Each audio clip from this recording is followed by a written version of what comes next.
কাশ্মীরের পহেলগাঁও কাণ্ডে আজ সন্ধ্যায় গর্জে উঠল কদমতলা। এই বর্বরোচিত হত্যা লীলার প্রতিবাদে মশাল হাতে নিয়ে প্রতিবাদে রাজপথে সোচ্চার হতে দেখা গেল কদমতলা নাগরিক সমাজকে। পাকিস্তানের মদতে ঘটে যাওয়া এই নারকীয় ঘটনার প্রতিবাদে সুর চড়িয়েছেন কদমতলা নাগরিক সমাজের প্রতিনিধিরা। শহরে নানা পথ ঘুরে এই প্রতিবাদে মশাল মিছিল এবং কর্মসূচি নিয়ে এলাকার বিশিষ্ট নাগরিক বিমল পুরকায়স্ত কি প্রতিক্রিয়া দিলেন শোনাবো।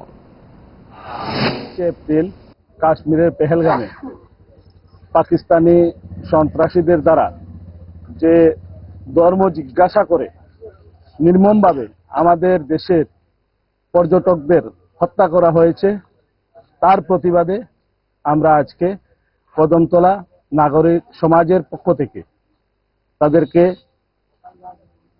ধিক্কার জানিয়েছি।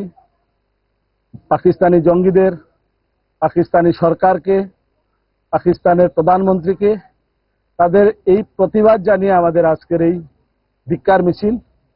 আপনারা দেখেছেন এই মিছিলে আমাদের কদমতলার সকল স্তরের মানুষ এখানে সংগঠিতভাবে আর পাকিস্তানের বিরুদ্ধে আমরা মিছিল দিয়েছি, আমরা স্লোগান দিয়েছি এবং আমরা সরকারের কাছে আমাদের আবেদন, আমরা জানি আমাদের প্রধানমন্ত্রী আর যেভাবে জবাব দিবেন পাকিস্তান, সেটা উনি বলেছেন বিভিন্ন জায়গাতে যে পাকিস্তান কল্পনা করতে পারছে না, এরকম জবাব ভারত দেবে। আমরা তারও সমর্থন করি, আমরা ভারত সরকারের সমর্থন জানিয়ে ভারত সরকারকে সমর্থন করে এবং পাকিস্তানের বিরুদ্ধে, সন্ত্রাসবাদীর বিরুদ্ধে আমাদের আজকের এই মিছিল।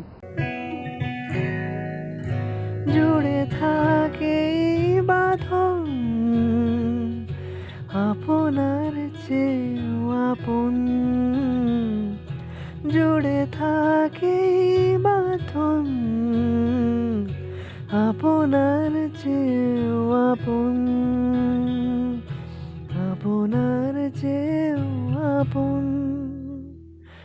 স্বর্ণ কমল